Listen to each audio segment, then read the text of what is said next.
经过3年的活动和呼吁，澳大利亚一名维吾尔族男子终于与妻子孩子团聚。周四，澳大利亚公民阿卜杜萨拉姆与其妻子纳迪拉、3岁儿子路特菲在墨尔本团聚。经过外交谈判，这家人获准离开中国。纳迪拉是维吾尔人，他说他曾经被软禁。这家人分享了他们周五在墨尔本机场激动见面的照片。阿卜杜萨拉姆从未见过自己的儿子，他的儿子出生于2017年。2016年，阿卜杜萨拉姆前往东突厥散与当时的女友纳迪拉结婚。他在2017年回到澳大利亚工作，而纳迪拉在中国等待配偶签证。纳迪拉在同年生下了孩子，而中国政府拒绝阿卜杜萨拉姆进入中国的签证。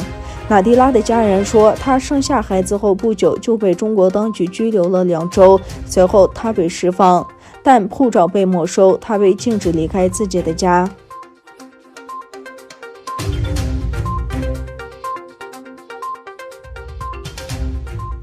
加拿大取消与中国计划进行的军事演习。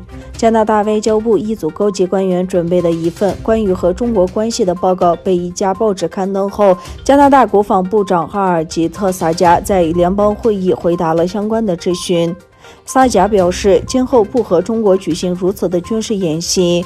萨加还讲到，取消和中国的军事演习是因为在中国2年来被拘留的加拿大公民。他说，我们将永远支持被任意拘留的加拿大人，取消与中国的演习，这是其中一个原因。中国和加拿大根据之前签署的协议，将举行20多次演习。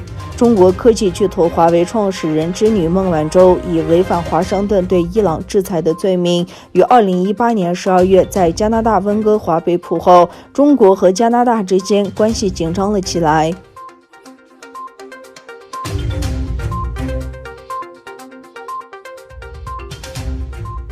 秘鲁宣布，出于谨慎理由，暂停对中国国药集团候选疫苗的临床实验。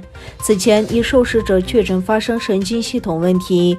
秘鲁当局在国内对中国国营的国药集团武汉病毒疾病疫苗试验中发现一名受试者出现神经问题的情况后，已经暂停这项疫苗的临床试验。当地媒体报道，秘鲁国立卫生研究院表示，在一名受试者出现手臂难以活动的情况后，院方决定暂停这支疫苗的实验。中国国药集团在秘鲁的疫苗临床实验受试者约12000人，原定在本周结束。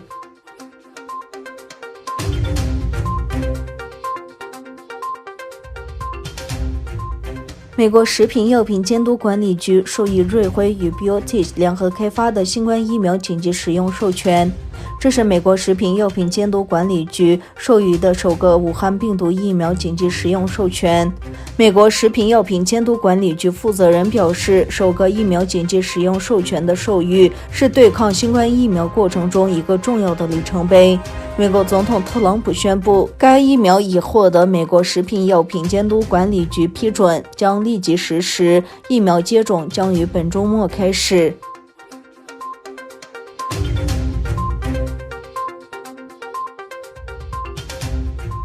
奈及利亚11日晚间经传枪手袭击卡奇纳州西北部中学，约400名学生失踪，疑似被武装团体绑架。